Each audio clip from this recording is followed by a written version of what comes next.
Исәнмесез, эфирда яңалыклар чыгарылышы, студияда Лилия Гатина, улга таба кайбер темалар турында кыскача. Вандализм дәвам итә. ГЭС бистәсендә бәлик булмаган бала акыллы домофонга аткан. Балалар прививкасы ни өчен табиблар прививка ясарга киңәш итәләр? Икенче тапкыр әти булды. Хәрби хезмәткәр гаиләсендә кыз бала туды.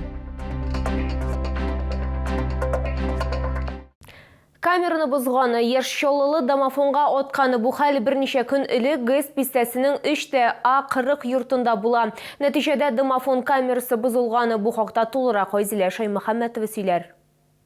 Акыллы домофон камерасына ату турындагы видео шунда ук социаль челтәрләргә таралды. Кадрларда малайны күрергә була, ул турыдан-туры домофонга ата. Нәтиҗәдә камераның пыяласы ватыла, язма өздәлә. Күпчелек халык малайның гамәлләрен хөкем итә, әмма җәза бирмәүне сорый. Балага атырга кирәк, бу бик кыймматлы әйбер дип, безгә яшәргә булыша, шуңа күрә бүтән ватмасыннар, тимәсеннәр. Әти-әнисен урышырга, әти-әнисе баласын урысын инде. Какие воспитательные работы нужно провести с ним? У каждого есть родители, пусть родители занимаются. Могли в человека он так попасть. Ладно, ничего не случилось. Шәһәр эчке эшләр идарәсендә аңлатуларынча проблема инде хәл ителгән. Корал чын түгел, ә уенчык булган. Сотрудники по делам несовершеннолетних установили личность малолетнего ребенка, который подозревается в том, что из игрушечного ружья он повредил домофон. Инцидент произошел 20 июля в поселке ГЭС в одном из дворов 3-го комплекса. Хәзерге вакытта малайның әти-әнисенә кабат хокук бозуларга юл куймау турында рәсми кисәтү ясалган. Айзилә Шаймөхәммәтова, Ленар Солтанов, яңалыклар. Производствода булдылар, кабиналар җыю конвейеры эше белән таныштылар, төзелеш отряды студентлары белән аралаштылар. Чоллыга эш визиты белән Россия Дәүләт Думасы депутатлары Альфия Кагогина һәм Михаил Киселев килде. Очрашу кысаларында алар студент-инженер отрядларын үстерү һәм республикада сәнәгать һәм сәүдә тармакларының кадрлар белән тәэмин итү мәсьәләләре буенча киңәшмә үткәрделәр. Толырак безнең алдагы материалда. Инсаф Шевалиев бу җәйдә предприятиедә эшләргә карар иткән 200 кешенең берсе. Егет байлар собасыннан Казанда югары уку йортында белем ала. Россия студентлар отрядларын һәм КАМАЗның үстерү программасы ярдәмендә ул практика гына түгел, ә үзен эш урыны белән дә тәэмин итә ала. Хәзер ул кабиналар җыю конвейерында эшли. Выполняем работы разные. Нам нравится. Я сначала устанавливал электронику, и научился разбираться, где что там на КАМАЗе, то есть И сейчас сам могу это все сделать, подойти к какому-нибудь КАМАЗу и сам все починить. Быел Татарстанның төзелеш отрядлары хәрәкәтенә 60 ел тула. Бу вакыт эчендә 6000-нән артык студентны берләштерү мөмкин булган. Студенты сегодня, приезжая на производство, понимая, насколько здесь устроено все современно, насколько востребован продукт рынком, насколько хороша атмосфера, система наставничества работает, примут решение вернуться сюда на рабочее место. Эшкә урнашканчы студентларның эшче белгечләренә бушлай өйрәнү мөмкинлеге бар. Бу максатларга акча бүлеп бирелгән инде. Алдагы 3 елга финанслау 500 миллион сумны тәшкил итәчәк. 2023 елда мондый укуларны 35 меңнән артык студент узачак. Мы сейчас обучаем студентов, готовим их в СУЗах дополнительно по рабочим специальностям. Ребята в течение 2-3 месяцев, каждый молодой человек при желании может обучиться. И он уже, когда приходит на предприятие работать, он приходит как штатная единица, а не как практикант. То есть получает заработную плату как персонал. Кадрлар кытлыгы күп кенә предприятиеләрдә төп проблемаларның берсе. Шуңа күрә хәзер яшьләрне җәлеп итүнең төрле ысуллары карала дип билгеләп үттеләр киңәшмә вакытында. Дать возможность им работать больше, чем 8 часов. Связано с тем, что любой студент, я думаю, Сергей Фатыкович, меня четко поймет, что он хотел сделать для этого. Заработать деньги.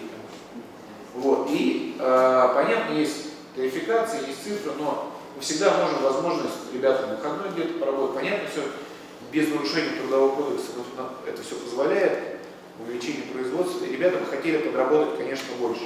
Рассмотреть возможность дополнительного премирования студентов за работу на КАМАЗе второй, третий и последующий месяц в течение года. Например, за второй отработанный месяц может быть премия в размере 3-5 тысяч рублей к зарплате, за третий месяц 5-7 тысяч рублей, чтобы стимулировать молодых людей работать больше. Предприятиянең төзелеш отрядлары белән хезмәттәшлеге нәтиҗәсендә кадрлар кытлыгы проблемасы өлешчә хәл итәргә, шулай ук яшьләрне диплом алганчы эш урыны белән тәэмин итәргә мөмкин. Лилия Гатина, Кирилл Хабзей, яңалыклар. Вакцинация баланы инфекциядан саклауның ышанычлы усулы ди табиблары, ләкин барлык ата-аналарда үз балаларына аларны ясатмый. Прививкаларга каршы булучыларга көрәштә икенче балалар шифаханәсе табибларының нинди чаралар күрүе турында тулырак безнең материалда. Күп балалы әни Айгөл Шәрәфиева кечкенә баласына вакытында прививка ясата, калган балаларына милли прививкалар календары белән беррәттән өстәмә рәвештә дә вакцинация үткәрә. Менингококковой инфекции тоже мы делали. В планах старше, допустим, тоже помимо календаря тоже сделать от ВПЧ, допустим, до 18 лет вроде делается.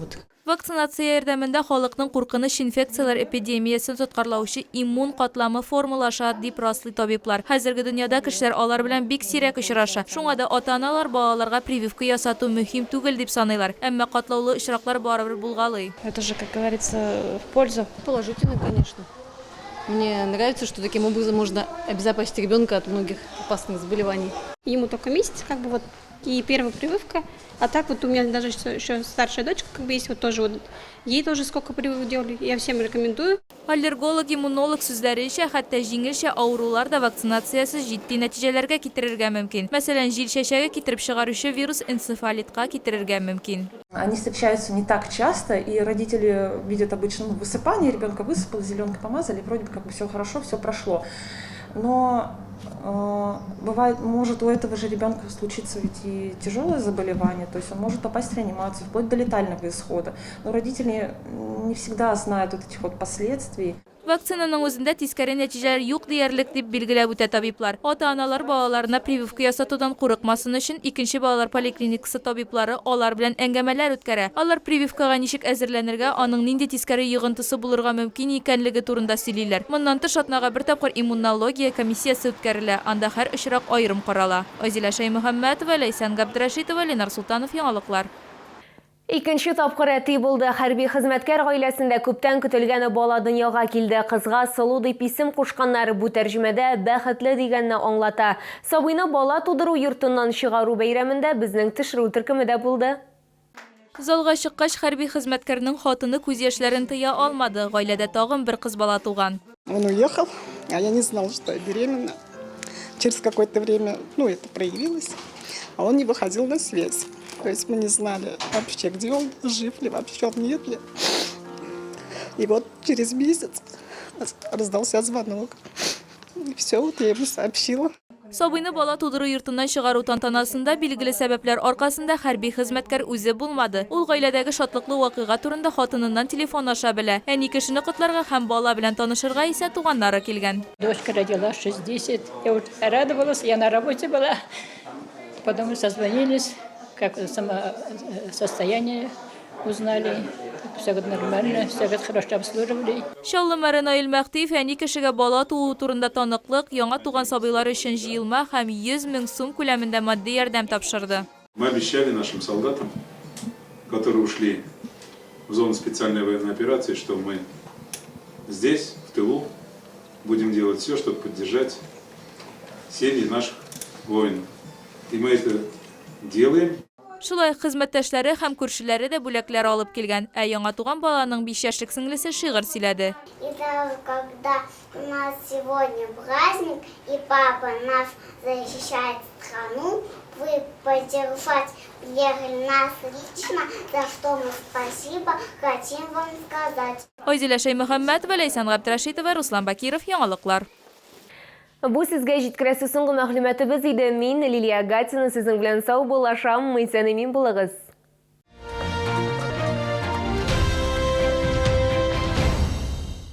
Они все приезжают на новоселье уже завтра.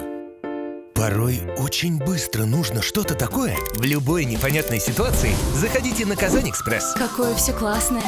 Ты открываешь. Казань-Экспресс. Выгодные покупки быстрее, чем за сутки. Капсулы для стирки Синергетик за 529 рублей. Казань-Экспресс. Продсклад «Победа». Колбаса солями миланская от Метцлер 169,90. Сосиски венские 400 грамм 129,90. Все нужное по низким ценам. Милые дамы, грандиозная распродажа дубленок и шуб из мутона и норки с 25 июля по 1 августа в ТЦ на Пушкинской. Скидки до 60%. При покупке шубы дубленка в подарок. Требуется домработница на постоянной основе. 919 628 99 95.